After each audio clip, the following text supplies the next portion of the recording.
Hello, everyone. Welcome to another episode of the Managing Partners Podcast.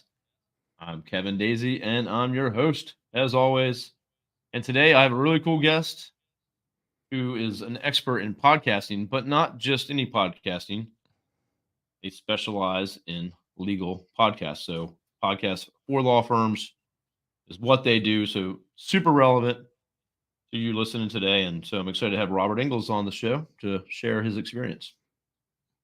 Kevin, it is a delight to be here. I appreciate it. I feel like we have checked one of the boxes for why people like to podcast, and that's networking.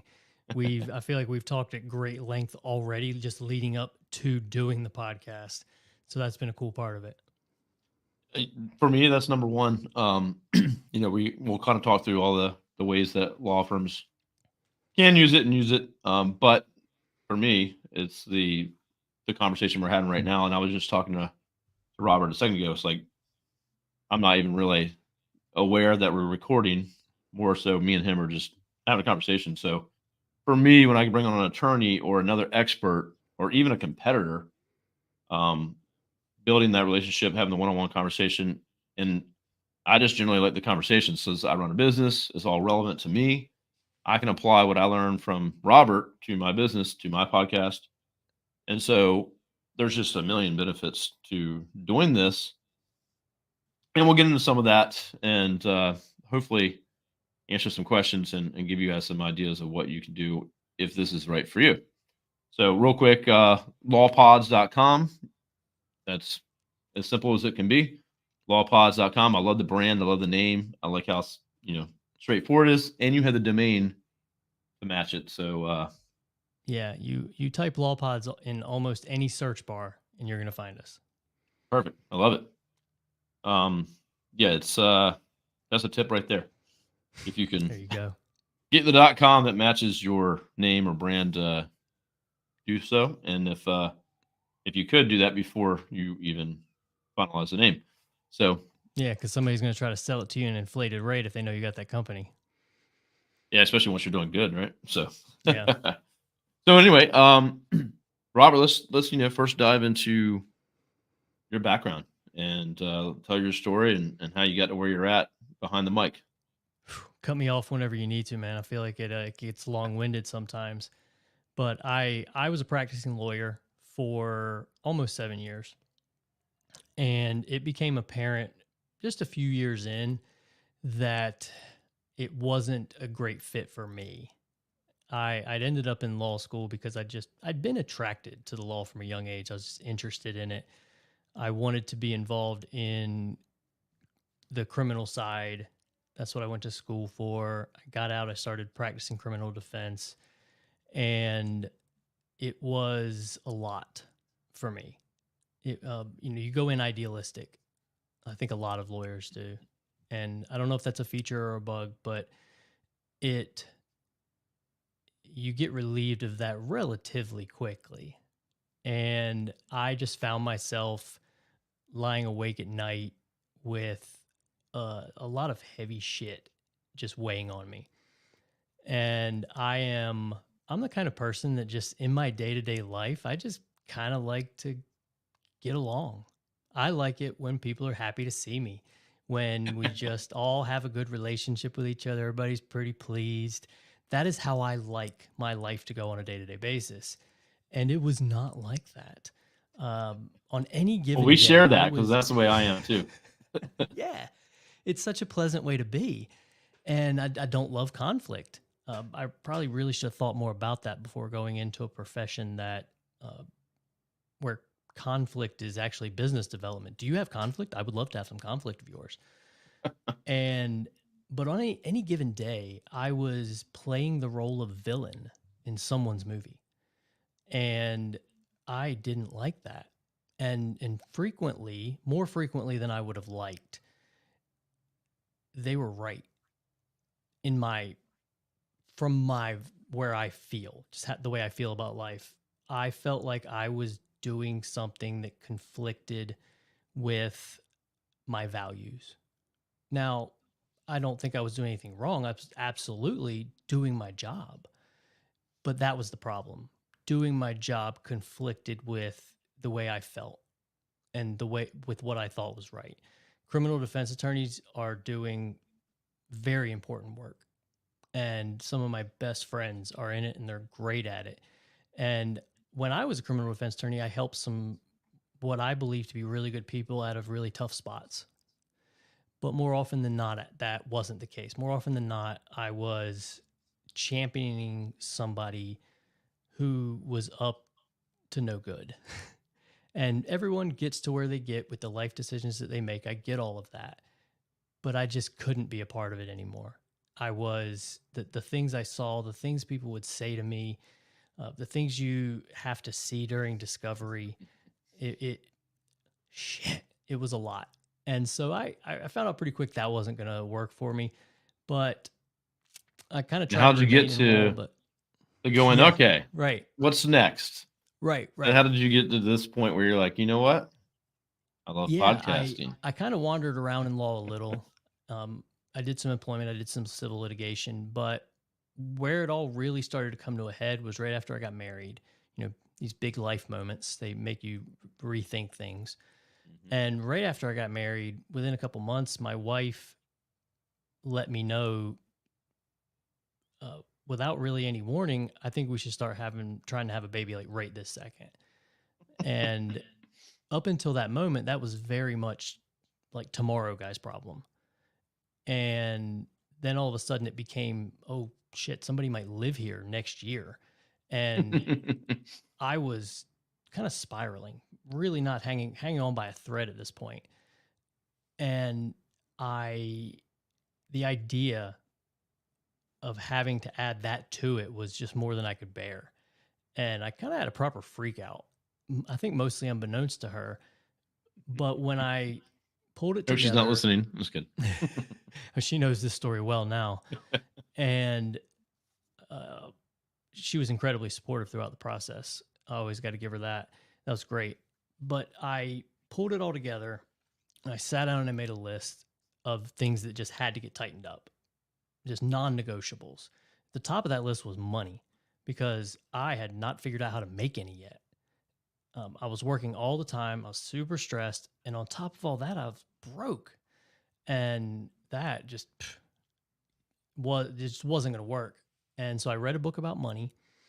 And then that author had a book about leadership. So I was like, I'll read that too. I got employees that come in whenever the hell they want.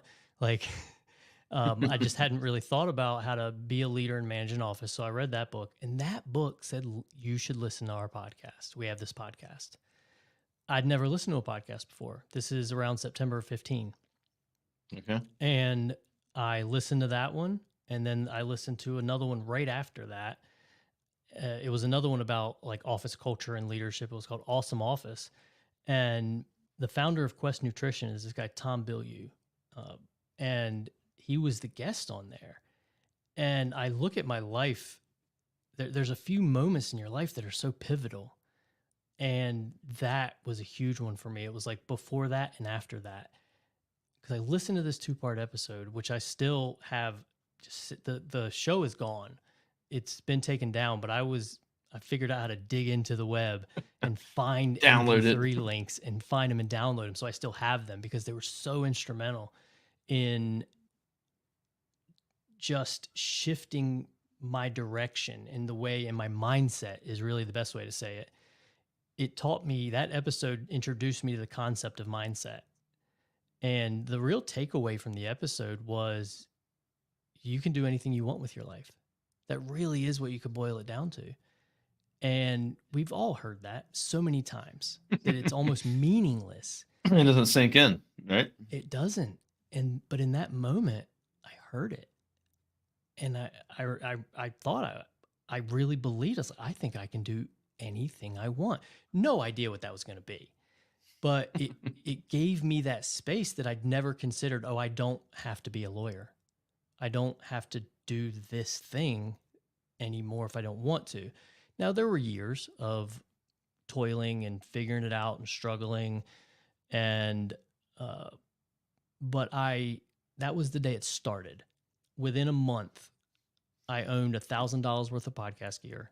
I owned this mic that I'm talking into, go big or go home, and just started playing around with all of the tech in my office. I started a podcast in my law firm not long after that. And over this process, I'm getting very into self-reflection and personal development, which I'd never done any of that before. And it just shifted the way I saw the world in a very profound way and set me on a different trajectory, which was completely away from the practice of law. And over the course of time, I'm dabbling with this, and another lawyer sees me doing it, and he says, "Hey, could you help me do it?" That was my first client. And there was a lot of rough moments through the journey. I feel like any real story has those where it was tough because the baby came and it was expensive. And not only was I not making money as a lawyer, I was really not making money as I was stopping being a lawyer with no other source of revenue. And I'm trying to do this little hustle here, but I don't know how to make money with that either. So it got a little rough for a little while there. But I ended up taking a job at a bank. One of my colleagues from law school, just at the right time, ended up having a position on his team to fill, and they liked hiring lawyers. And I jumped in there, and that was a breath of fresh air. It wasn't fun work, but it was, compared to practicing, it was so easy. And Yeah, I bet. they just paid you every 2 weeks, and they gave you benefits, and it was more money than I'd ever seen before. For If I an gave you amount of work. time, Oh, to so give you much time to work on this, right? It gave me a ton of time, but it also gave me the emotional energy because it wasn't sucking me dry. So I had this extra, I had my money covered. I had this extra time, and I had this emotional space where I could sit at nights and weekends and really commit to that. And so I did that job for 2 years while I built this.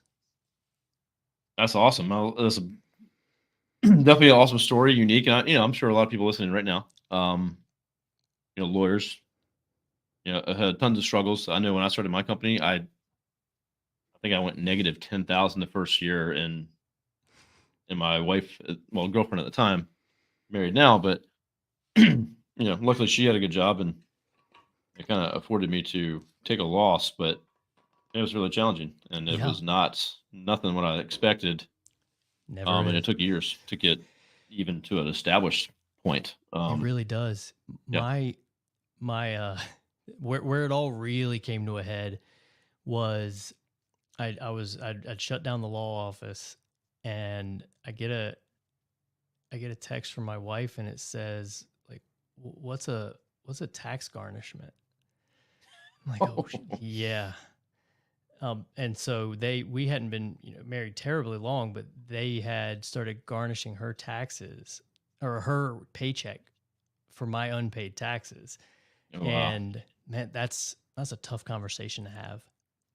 And to her credit, she handled it really well. She gave me the space, but also she's like, "Look, I know that's been a struggle. I know that you're after something and you're inspired, but." And I got and that's when I went and I got serious about finding a job. I was like, okay, the bills got to get paid. We'll worry about everything after that. Bills got to get paid. Yeah. Yeah. I mean, and that's the thing, like with my audience and most of my guests here, it's where it's all about growing your firm and your business, to make sure those aren't your problems, and that you make what you should, and you can make as much as you want, or just be comfortable and have a good lifestyle and have that family balance. So you're right. I mean, you hit it that's there what it's too. all It's about. like, what do you want? I think that's really an important question. I think people, if they haven't, should slow down and ask is, what is it that you actually want? Because you might not want 10 lawyers and a bunch of associates, or a bunch of lawyers working for you, a bunch of support staff. And then you end up there and you go, oh, wow, this isn't what I want at all. I'd rather have maybe one or two and just a much more of a lifestyle, not so stressful. Yeah, no, my now friend Brian Glass, Ben Glass's son, me and him were chatting the other day. I think it might have been on an episode from the podcast here, but one of the things he said, which is, I think I brought this up before on another episode, but this is just so good and relevant to what you're saying, is it's easy as a business owner or a law firm or whatever to like set a goal, and it's usually monetary. Like, we want to do 3 million next year, or 2 million next year, whatever. But he's like, what does that mean? So, say we do 3 million next year. What does that look like? How many people does that mean we hired? How many, how much, more marketing we got to do? How many people we got to hire? Do we have to go to a bigger office? Like, is that something you really want? And break it down because that might not be the target you're looking for. And again, that's monetary, so it's not very motivating unless you know if it's going to change your life for the better, Right. and it might not, right? So I think if Well, people take their goals that they just kind of pluck out of thin air and go, what would that actually mean for me? And it is actually measurable and actionable where I have the desire to do it, because then you'll actually do it, yeah. you know? And with the problem I've discovered with monetary goals too is top line and profit are very different. And sometimes Very. you'll hit a growth spot where the company grows, but now you have all these new expenses. And what you would come to rely on as your margin changes. And so now you have a larger company, you have a larger top line, but your take home might not change much. Or it might go And down.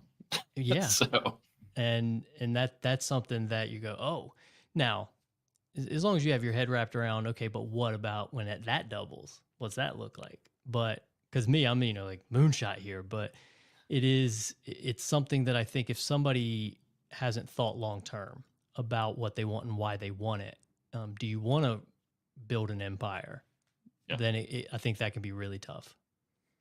Yeah, everything comes with challenges. Every time you grow, there's something else breaks, and then you got to deal with all kinds of other stuff. Yeah, and that's why I tell people is you got to love the process, because I have this vision board that I made years ago, and I haven't updated it too much. And some of the stuff on it is done, and some of it's a foregone conclusion, but I don't look at it that much anymore, because in the beginning it was like, this is what drives me. I look at this, I'm going to get this, I'm going to go here. And now I love the whole thing so much. I love building. I love when something breaks. Yeah, it's frustrating, but you're like, okay, let's go figure it out. Yeah, we got Like I something to love fix. that process. I'm in love with the process so much that the goals are important, but it's not like it was. Yeah. Well, and to for lawyers specifically, you got lawyers that fall in love with the business of running a law firm, and you got the lawyers that just love being a lawyer and doing the work. And Yeah, so those definitely have different paths. very You different. can still grow, but you got the ones that are, man, I just want to get and work on this case, and I want to, you know, um, Yeah, and so you got to figure out what are you and what are you trying to do, and that, you know, yeah. The ones I've that seen can do it depend on what really you do for a podcast, if that's what you're going to do, and right. what kind of podcast you would have. Yeah. Well, I was gonna say the ones I've seen do it really well is where you have the one partner who loves the marketing and loves the business development, and the one that's like, I'll Yeah, be in court every day. yeah, and then you have the other one that's like, yeah, exactly. So that's a good partnership right there. Actually, is it Smith Kleinsmith? If you're out there listening, um, I had her on the show, and her partner is like, she's the lawyer and loves talking about the law and her clients and all that, and then her partner is business marketing and like does all that part. So they're completely perfect for each other. So, and that's kind of how me and my business partner are at a Digital. He's all business, numbers, you know, process, and I'm completely opposite of that. So I'm like, talk to people and sales, marketing, and everyone's happy. Hopefully, um, that's what I like, and working with the team, and you know, um, that's my passion. So, well, let's get into the podcasting. For those that are here to learn about podcasting, so we were chatting a little bit. So obviously, you fell into it. You fell in love with it. You started helping other law firms out. Give us a little bit of idea of LawPods right now as you stand. What kind of clients you kind of help, and what that usually looks like.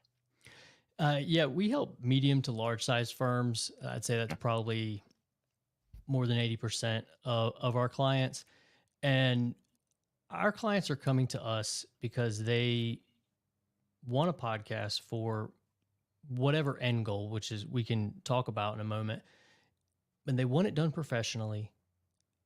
And Not like they, this one. you stop it. And but they don't want to spend time on it is the big one. Is it, a number of our clients, especially in larger firms, have taken on the initiative in-house. They've got a lot of people on their marketing team. And so they designate a person or two and say, you spearhead this. And then that person spends God knows how much time on YouTube and wherever trying to learn how to do this. And they cobble all the moving pieces together and they roll it out. And it can be a little rough around the edges. But worse, then that person jumps ship and goes to another firm. And now where we don't even know where all this, there's passwords to 19 different things. We don't know how to get into this. We don't even know how to publish an episode. And there's so many little moving parts that pulling it off can be a bit frustrating for an in-house team. And that we've taken over a lot of those types of shows. And one of the ways we've been able to grow as quickly as we have is understanding the pain points that firms are having and speaking directly to them, creating a process that will minimize the amount of time and effort that the firm has to spend on any of this, and then maximize the output that they're going to get from it. And that starts from the beginning with strategy too, because a conversation will frequently start with, why would I do this? They heard they should. Someone told them, you should do this. This is a thing everybody's doing. All right, I'll do it. And they'll think, okay, I want to have a podcast about whatever, something interesting to them that they think other people will be interested in. And we'll talk about that. But we're also lawyers. People will get to know us and like us because we're lawyers. And then if they ever need the thing that we do, they'll call us, right?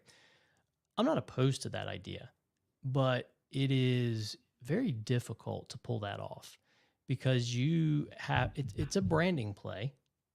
But it's also a play where you're competing in a very crowded marketplace. You are competing with Brene Brown and Joe Rogan and Tom Segura and people that have these huge followings, and you are just creating something that you're hoping someone will listen to on Saturday afternoon while they're mowing the grass or walking the dog or going to the gym. And that is a tough sell to say, just stop what you're doing and listen to my thing that's kind of entertaining. And honestly, if you can do that really well, you probably are in the wrong profession. And now that's not to say that it can't be done well, that you can't do these community-based podcasts where you get to know people, because you can network with people in your community by bringing them on the podcast.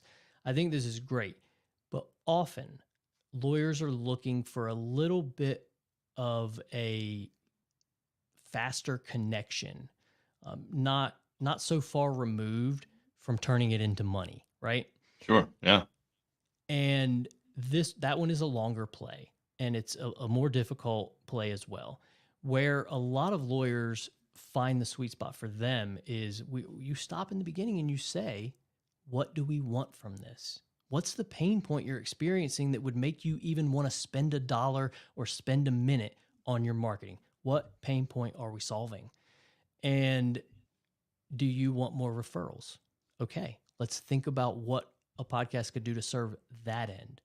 Do you need to convert the leads that are in your funnel better? Let's say you're getting a lot of leads and you're having trouble getting them to pick up the phone.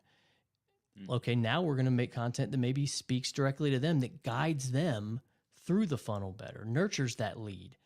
And by stopping and saying, why are we doing it? Who are we doing it for? What do they want to know? How are we going to do that for them? And then how does that ultimately turn into money for you is very helpful. And then having a team that can execute that for you, from creating the soundtrack and the professionally voiced intros and outros. So when somebody hears it, they go, okay, these people are legit. Yeah. And then, of course, the lawyers not spending a zero amount of time. That's, right? I mean, that's a huge one. They show up, they record, they roll out. That's our tagline. You do the talking, we do the rest. And we try to stick to that. We want you to Like come in, that. sit down, get your expertise out of your mouth, and walk away and never think about it again. Yeah. So we'll got Robert to kind of, that's what I have here, right? So I'm recording this with you right now. I download this and send it up to my cloud, and then I'm done. I don't do anything else. So, Yeah, but I've that's the way to I've do it. organized a team and processes Yeah, and automation over the last 3 years that to do what we do here. yeah, And it's not edited really. It's just whatever. And so yeah, if you're a firm that's like super, your brand's like polished and you want it to be done right, and most of the time lawyers want everything to be done very well. Doing it yourself is definitely way more difficult and requires more people and time and energy and expense, honestly. Um, but yeah, I just show up and do this and I'm out. Like I got other meetings today and I'll go off to my normal stuff. So this can't take too much of my time. right. And Um, it's not a good use of your time. The one thing that helped me, I had over the years, I've had more than one person tell me, even when I was a lawyer, what do you bill by the hour? What do you need to get paid by the hour? And anything, as long as you've got a little money to spend, anything that's less than that, you should be paying someone else. You should be buying back your time from that person. And that has been very helpful for me to think about things that way. Stop trying to learn how to edit a podcast. It's you're never going to be as good as somebody who has 15 years of experience as an audio engineer, and you'll pay that person a fraction of your hourly rate. yeah, I mean the same thing, so like my business, we do content, SEO, very technical stuff. And I've met very few marketing people or heads of marketing for law firms, which we have a lot of clients, that know anything close to what we do. They all kind of dabble, or they were in TV, or they had some kind of marketing background, but the deep expertise, they don't have time, nor should Right. they. They shouldn't be doing all that for a law firm because they got all the other stuff to do, events and all the other newsletters and print material, whatever else they might need to do. And they're there to organize it all and, use people for what they need to use them for. Right. They need a Um, trusted partner that knows exactly what they're doing, that they can rely on to do it consistently, properly, that they don't and with have, it's like a set redundancy it and forget it. versus, yeah, redundancy versus like a single point of failure. Oh, Michelle did all our podcasting and then she's gone and now everything grinds to a halt. Yeah. I you mean, know, which I will say I do like that a little because we do end up with a number of clients that way. So, so go out there, start your own podcast, and then call Robert. So one of the things you said, I think I really like too, and this is with anything, but strategy and stepping back. And this would be for any lawyers listening for any purpose, whether you like, let's go get another office building, or let's go do these things, or more marketing, and the same thing. I had the conversation with a lawyer that reached out to me. Why did you reach out? Why do you think you need that? Why do you think you need Google ads? Why do you think you need SEO? What are you trying to do? And then let's break that down and make sure that what you were told is even the right thing to do. Like, let's really figure this out. Who's your ideal customer? And then how does that customer interact? Right. So if I got a client's like, I have an estate planning firm.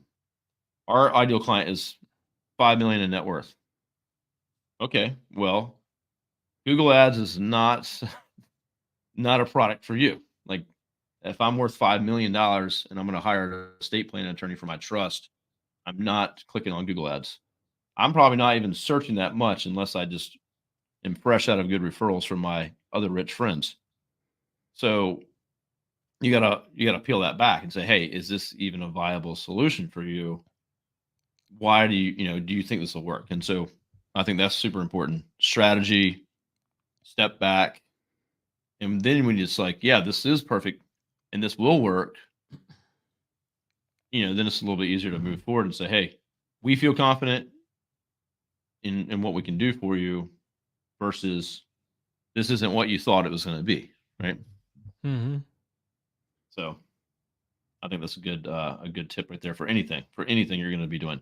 Why are we doing this? Did someone just throw this idea at us, or are we Oh, really going right. to see what's the outcome of the podcast? Like in a year from now, 2 years from now, 5 years, what success look like to you? You know, I think that would be a good question to ask, and then make sure that you're putting them in the right style of podcast, right? Do they want to just be a talking head, or do they want to interview people?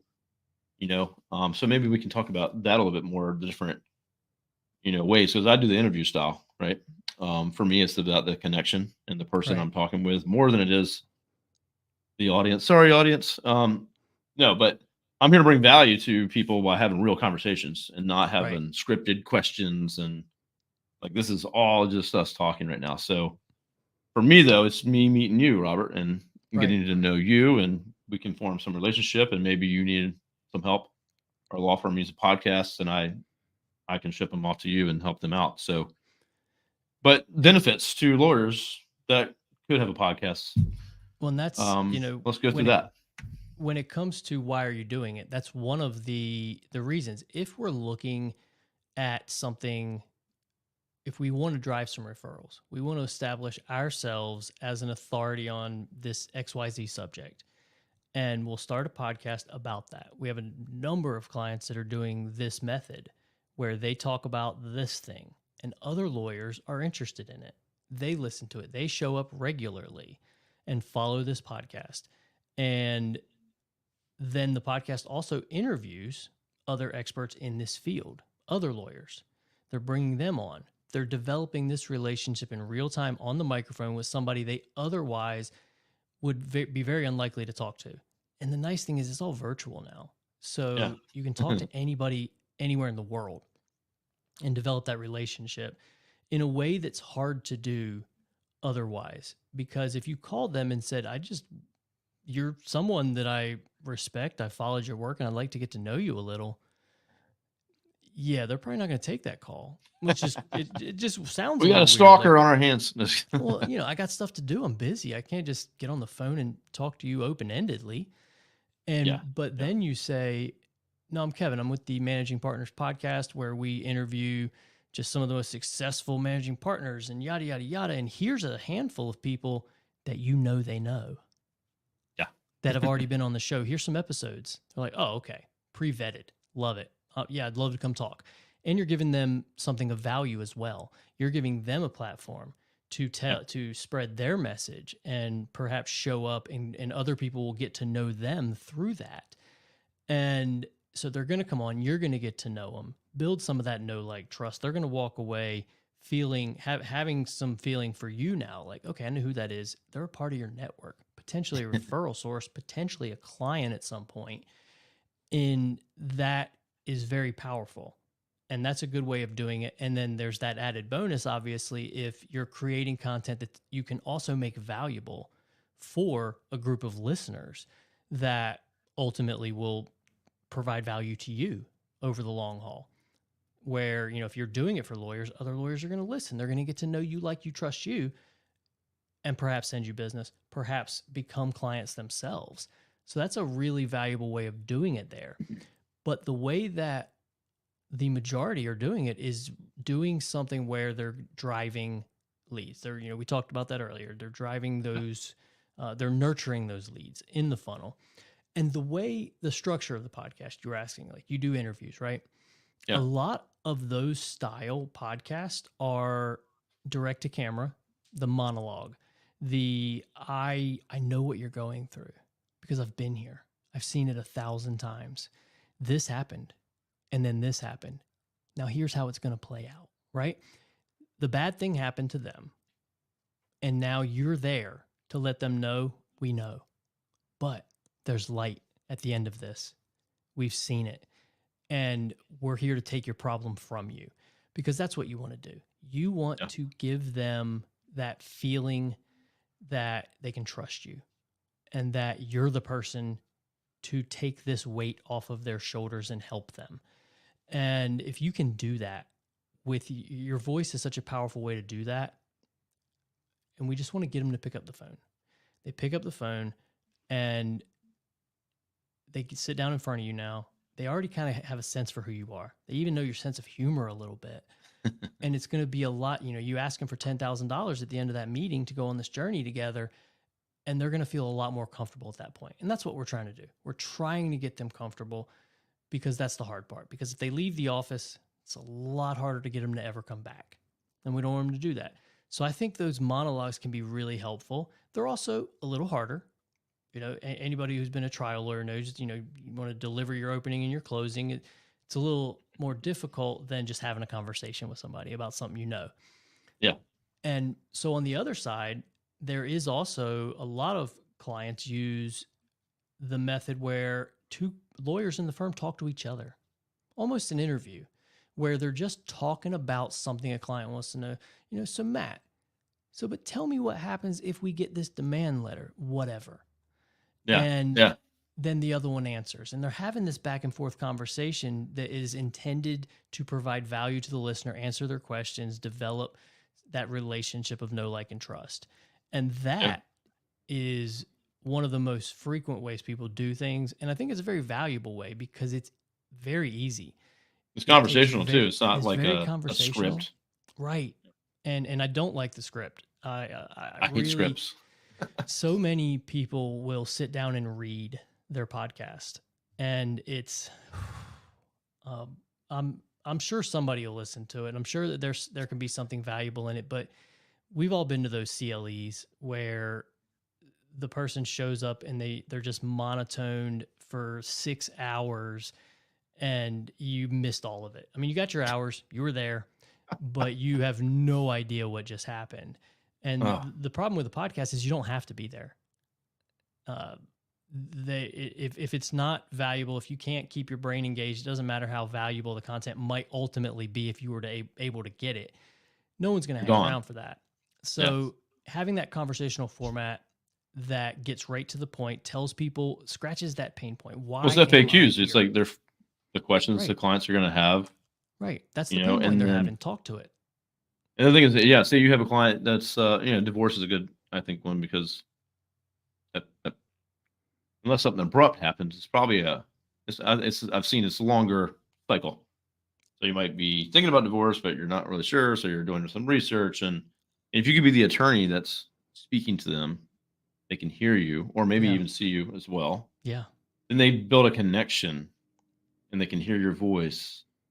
And that's more than they get from it. They just search online and go choose another firm and look at their website, and they don't get any of that. So right. And you have an opportunity there to guide them through this period of time that could be protracted. So you're thinking about leaving, right? Here's our episode about, so you're thinking about leaving. Have you considered this? And then here's all the things. Okay, you're going to make your exit. You have a lot of questions around that. Can I take half the money in the bank account? Like, people want to know these things. And what's great is you already know what they want to know, because they've asked you every good question and crazy question that there is to ask in every consult you've ever been in. But you can also look and see what the search engine reports have. What are people searching for? That's how we know what they want to know too. And it's funny, because one of the most frequent questions I get is, won't I run out of things to talk about? No, never. No, never. It's never been a problem. And just with those two things right there, write down every question you've ever been asked in a consult, and then let's look at the search engine reports, and we have content forever. Ever. Yep. Yeah, we write stuff. I mean, people search so much different stuff in different ways, and it's, I think a lot of lawyers are like, well, I just want to be number one for boom, boom. Like, okay, well, yeah, that's like the holy grail, but that's, we'll get right on that. There's a million ways people think and search, and they don't have the lingo an attorney has. They don't know some of the technical things. And so I deal with that all the time. Lawyers are like, well, everyone's going to search for this, of course. I'm like, no. That's not how they think about it. Truck accident lawyer. Like, if I was in an accident, I don't think I'd search for a truck accident lawyer, because I was in a truck or a van or a car. So you just got to look at the data, and then listen to your clients and write down those questions that they frequently ask, and write to that, or in this case, record Yeah. to that. And then, I've definitely like the repurposing and all the others, the byproducts of this, right? Video while you're recording yourself, the audio. You can get this, I can dump this and get it transcribed, and then AI can write me an article, or I can write me an article out of the transcription. I can make quotes, post, Instagram, reels, unlimited. And so, as a lawyer with not much time, you, while you're recording one episode a week or whatever your cadence is, the content that you get from it is endless, to be honest with you. Yeah.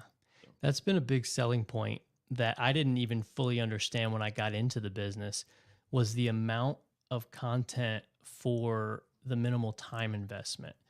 You get the lawyer, they sit down, they talk for 30 minutes, and then you take that, you edit it. Now you have an audio podcast. The what we're using right now, you can capture your video very easily. We use something called Riverside, but there's also Squadcast and Iris. There's so many different platforms that are relatively inexpensive that you can get high quality audio and video online. They have mobile apps. It couldn't be more simple now. And you can take that. So now you've got the audio, you've also got the video to use on YouTube. Then you take it, you have an article, you have a transcript, then you take that video. And every episode's usually got at least 3 to 5 little clips, little 60-second hits of something interesting, something that will give a prospect who's on your social feed a little bit. Like, here is something that I know you want to know. And we clip that out. We put a title on it that's compelling. And now when people see it in their feed, it's got that title, it's got some branding, it's got some captions on it. So they understand what this is. They can qualify themselves. That is something I've been thinking about. And then they can watch it with the captions, understand what's going on a little bit, and say, I want to know more about that. I like that. I want to know more about that. So you're getting all of these different pieces of content from such a small investment from the attorney. And that can be one of the hardest things. I mean, having practiced myself, one of the hardest things to do is stop and make time for marketing and business development. I'm practicing law. I'm busy. The marketing team struggles. They say, this is what you need to do. I need more stuff. Yeah, this is what we need from you this year. And sit down and write a blog article, go to these business development events and things like that. And that's why a lot of lawyers do like this medium, because they can get all of these pieces and they see them. Like, it's on the social feed, it's on YouTube, it's on the website, it's on podcast players, all of these pieces coming from such a little time investment. And then it's polished and it looks good and it makes them sound really good. Like, hey, you're all over the place. Like, it's been an hour this week. Right. That was it. Yeah. Yeah. And I'm not even leveraging half the stuff I just said we're about to. Right, but it's still valuable even though you're not leveraging all that. That's what's wild. So if you do, if you're a lawyer and you do the interview style and maybe with other lawyers, or say if you're a injury lawyer, you can interview doctors or physical therapists or people that would send you business. But if you're looking for referrals, have a lawyer in another part of the state, right? Or anywhere that's virtual. And then you're tagging them and their firm on the post if you do social media from this content. And then now they're getting tagged and then they see it. And then it's like, oh, wow, they tagged us. And then that relationship gets even stronger. And it's just endless possibilities. And, it might sound overwhelming, but a lot of the stuff is easy to build from this piece of content. And so if you get the right system in place or the right team in place to just make it happen. And, I think just with social media alone, a lot of firms are like, they either are going to go all in and some of them just crush it, or they don't even start because they're like, that looks like a lot of work. Yeah. A lot of my time. It's usually Susan. Let's congratulate Susan for working here for 17 years. It's Labor Day. Yeah. It's President's Day, everyone. And I hope I am not burning some of the goodwill I've generated with some of you listeners by speaking directly to you. But I get it. It can be very hard to generate content. You are juggling a lot of other things that matter. So I get that, because somebody said, like, we got to get something on the social feed. And I get that too. I've been in that position where, like, you got to get something out there. We're doing our best. Come on, cut us some slack. But Yeah. at the end of the day, when somebody is looking at your social feed, they do not care about Susan. They do not care that you care that it's Labor Day. They care about what's in it for them. What's the value? Yeah. And frequently, I mean, I think it's great to celebrate your wins. Hey, Susan, that's crazy. You've been here a really long time. We're going to celebrate you. We want the outside world to see that we're celebrating you. But if that's all you're doing on your feed, that's not valuable for a prospect. No one They are wants to not going follow to you for see, that. right. They're not going to see 10 posts in a row of that. Like, if they're vetting you, someone referred you, you came in warm. But now even a warm referral frequently gets some vetting. They're going to look at your website. They might look at some of your social channels, and there's nothing of value there in these congratulatory posts. They might be like, well, these seem like nice people, but Yeah. they're there. Are they going to get the because- job done? Can they take care of my situation? Yeah. Like, what do they know? And because they're there because they have a problem of some sort. And what your content, some of your content should speak to that, should speak to the problems that they have. And they value. What value are you offering with that content? That is where you should be leveraging it. And, you know, even if it's just something funny, actually funny, but that's value, because it's like, oh, that's cute. Like, if you can make somebody just like turn the corner of their lip up for a second, there's value in that. Because Well, they, also, you know, I think the general public can be a little like, oh, I got to reach out to a lawyer. Like you're right. immediately like concerned, maybe, Yeah. right? Like, who are Maybe these they're people? scary. Maybe they're going to They're be, going to charge me too much money. yeah, they're going to charge me as soon as I call them and start tracking time. I mean, they, you know, people don't know. And so if they see that you're approachable and you're laid back, and yes, if that's your firm, but Yeah. Well, um, right. this allows you to put that out to the public, and they, oh, the owner looks like a fun kind of person and very easy to talk to. Right. And they want to I have talk a to lawyer that person. yeah.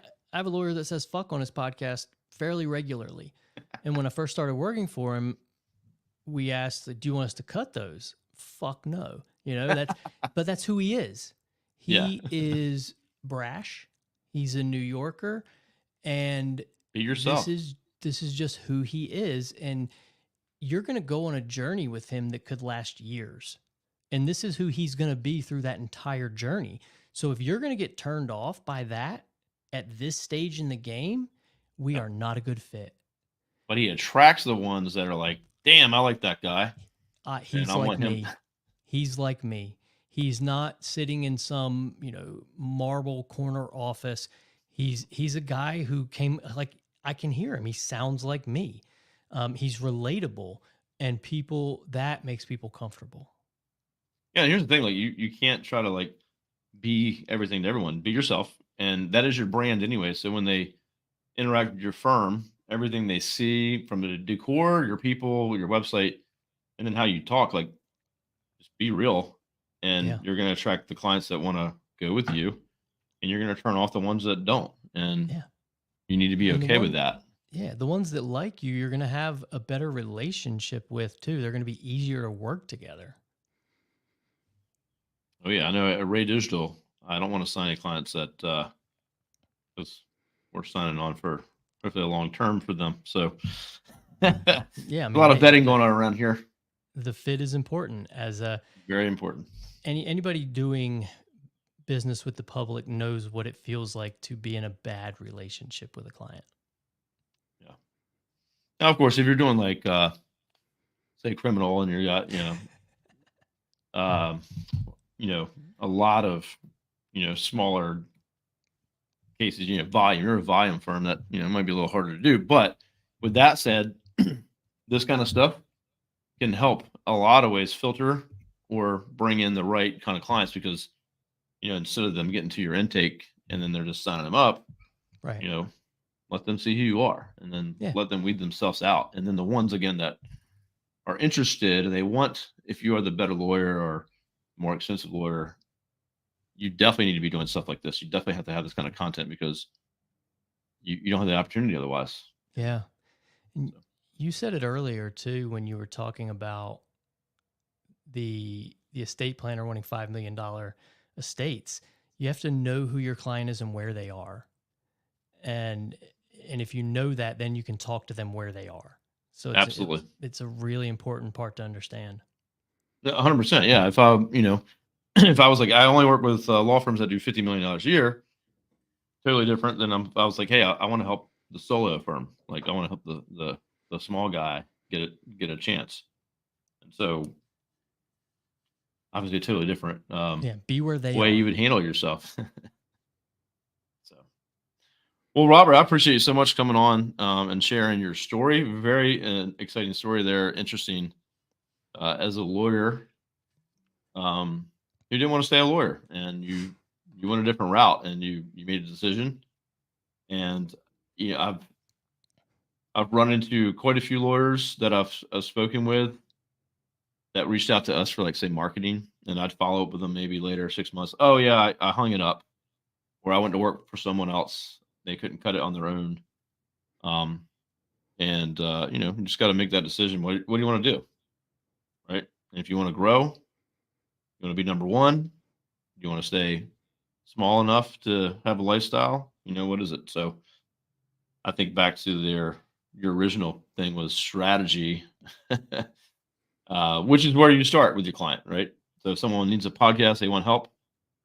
Okay, well, why? Why do you want to do this? So I would say reach out to Robert. If you're like, you know what, I wonder if a podcast would work for us. You can reach out to me. You can reach out to Robert. I don't do podcasts for other people, but I can definitely give you my perspective, and I can connect you with Robert if you don't have his contact. So, but lawpods.com. I assume you can connect on LinkedIn. That's where I spend most of my time. It So, is. If you'd have told me that 10 years ago, I'd have said you were crazy. But here I am on LinkedIn a lot of time. yeah. Well, this, everyone's watching this live on LinkedIn, but it's also live on YouTube and Facebook and all the podcast platforms. All And the this tool places. this tool that I'm using is StreamYard. And there's all kinds of tools like Robert mentioned, but I can stream to all those places at once, and then cut this up, and it goes to all the podcasts. So it's you can be in a lot of places at once, and Robert, then their team can take you to a whole nother level. So I would definitely reach out, check them out, check out their website, and if there, Robert, anything else you want to share before we go? No, I'm always happy to chat, whether it ends up being a good fit or not. Because one of the first things I'll tell people is it's not the right fit for every firm. Excuse me. Yeah, no problem. That It's not the happens. right. Yeah, exactly. That won't be edited out either, because we don't do that here. No, it's not the right fit for every firm, depending on the situation they're in, what goals you're trying to accomplish. And uh, I'm a relationship person. I want to figure out where you are and if I can help you now, and if I can, I want to let you know that. But also at the end of the day, might be able to help you later. So I want to be very upfront with you. But I'm happy to chat about it, even if you just want to talk about your podcast and how it could be better. Just hit me up. Happy to talk. Yeah, existing podcast, new to podcast. I don't know how many firms that I know in the past that were clients of ours. It's been a few years, but they're like, yeah, we tried to start one, and we got the room set up, and we got all this stuff, and then, like, how's it going? Oh, we never did it. So if I can try to connect with them and remember who they were, I'll have to send them your way. Yeah, But we just need to buy the perfect camera. We I just need hear a lot all of the that. right Like, stuff. we bought all this stuff, but no one ever did anything with it. Well, it's All exciting the to time. buy the stuff. It's hard to do the thing. Oh yeah, people just have. I bet everyone listening. There's probably at least a dozen of you right now that has some of the equipment, never recorded anything. You know who you are. All right, Robert. Well, I appreciate you coming on share today. You can hang out with me backstage here. We'll Hey, do a it's little my pleasure. chatting. Everyone else, thank you so much for tuning in to my podcast. Hopefully, it's helpful. And if you feel like you could be a good guest or have someone that you like to refer to be a guest, always looking for some heavy hitters, people that can share good value on the show here, and reach out. Be happy to entertain anybody. So, Robert, sign it off. We'll see you later. Thank you.